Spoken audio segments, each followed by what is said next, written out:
உங்கள் favourite TV ஷோக்களை இனி miss பண்ண தேவையில்லை. ZEE5 இல் முற்றிலும் இலவசமாக காணுங்கள். இங்கேயும் எப்பொழுதும். இந்த மாதிரி கேவலமான காரியத்தை எல்லாம் மகா எப்பவுமே பண்ண மாட்டான். இந்த மகாலட்சுமிக்கு மறைஞ்சு நின்னு தாக்குற பழக்கம் எப்பவுமே இல்ல. நேருக்கு நேரா நின்னு நெஞ்சில குறி வச்சு அடிக்கிறவதான் இந்த மகாலட்சுமி. பேசுறத பார்த்து பேசுறா. உண்மையிலே இதுக்கு மூல காரணம் யாருன்னு அந்த முத்தாரம்மனுக்கு தெரியும். அவ பார்த்துட்டு தான் இருக்கா. ஒரு விஷயம் நல்லா தெரிஞ்சு போச்சு. கல்பனா மட்டும் இதுல சம்மந்தப்படல, வேற யாரோ சம்மந்தப்பட்டிருக்காங்க. இப்போ சொல்லுதேன், பாஸ் குழந்தைக்கு ஏதாவது ஒண்ணுன்னா நான் சும்மா விட மாட்டேன். போலீஸ்ல கம்ப்ளைண்ட் பண்ணி தூக்கி உள்ள வைக்காம விட மாட்டேன். கண்டிப்பா கம்ப்ளைண்ட் கொடுப்பேன். பாஸ் வரேன்னு சொன்னதுனாலதான் இது வரைக்கும் நான் போலீஸ் ஸ்டேஷனுக்கு போகாம இருக்கேன். என் குழந்தை தான் எனக்கு முக்கியம். அதுக்கப்புறம் தான் எல்லாமே.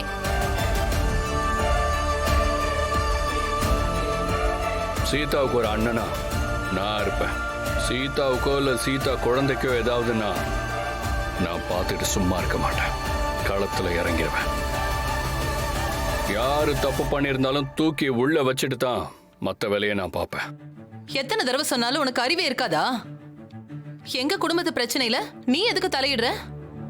எனக்கு என்னமோ இத நீங்க தான் செஞ்சிருப்பீங்களோன்னு தோணுது. தகுந்த ஆதாரம் இல்லாததுனால உங்களை சும்மா விட்டுட்டு போறேன். ரொம்ப பேசுனீங்க. இப்பவே போலீஸ் ஸ்டேஷன் போக வேண்டியிருக்கும். அர்ச்சனாக்கா, நீங்க தப்பு பண்ணிருக்கீங்களோ இல்லையோ, தப்பு பண்ணது உங்க தங்கச்சி. நீங்க பேசவே கூடாது. அந்த தகுதியே உங்களுக்கு இல்ல.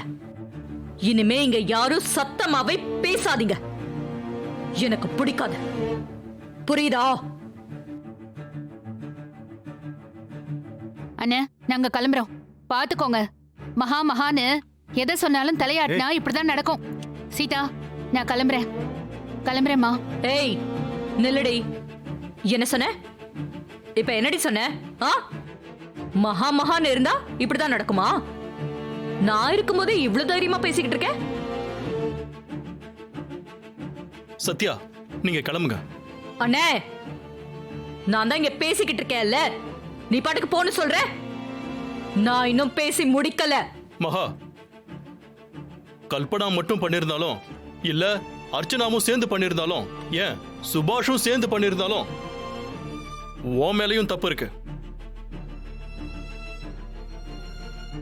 இது என் குடும்பம், நான் தான் ஆட்சி ஆளுவன்னு சொல்லுவல்ல. இங்க என்ன தப்பு நடந்தாலும் அதுக்கு நீதான் காரணம், நீதான் பொறுப்பு. அந்த தப்புக்கெல்லாம் உனக்கும் பங்கு இருக்கு.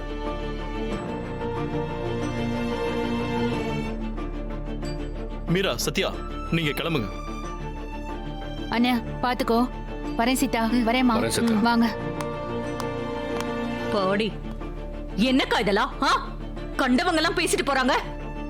இவங்க பேசுறதையெல்லாம் நான் காது கொடுத்து கேட்கணுமா? எனக்கு இது தேவையா? இத பாருங்க, இப்பவே சொல்றேன், கேட்டுக்கோங்க. இதுல நீங்க சம்பந்தப்பட்டிருந்தா நான் உங்களையும் சேர்த்து வெளியே அனுப்பிடுவேன். அதை யாருமே தடுக்க முடியாது.